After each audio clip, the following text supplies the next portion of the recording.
Men ketdim. Yaxshi borib keling. O'zingiz ixtiyor qiling. Alloh uchun sizga shukr. Sizlarni Allohga topshiraman.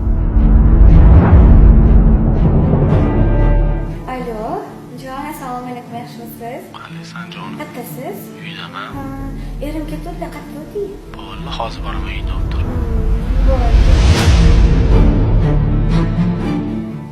Assalomu alaykum, qo'shnijon, yaxshimisiz? Qo'shnijon, siz o'g'limni 1-2 soat tezlarkida qoldirsam, onamdan masalar yo'q.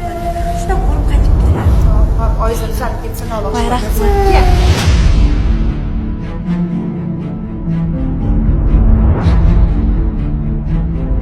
Jon, shunaqa sog'indim. Shu eling shunaqa yoqmaydi, bir nima qilish kerak.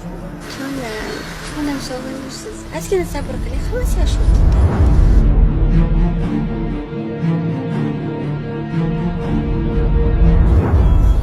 Oilang yaxshimi? Tinchmisan o'zing? Ishlaring bo'lyaptimi?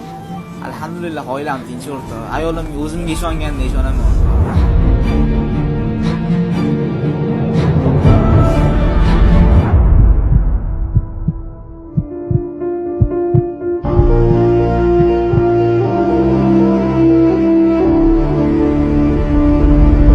Eridan bekitib telefon ishlatayotgan ayollar, eri bilmaydigan ikkinchi telefon ishlatayotgan ayollar, eri bilmaydigan ikkinchi sim kartani ishlatayotgan ayollar, eriga xiyonat qilayotganlar. Kim bular? Bu mana dinimiz ardoqlagan ayollar mas'ullar. Ular shayton urg'otisi ular. Shayton ular.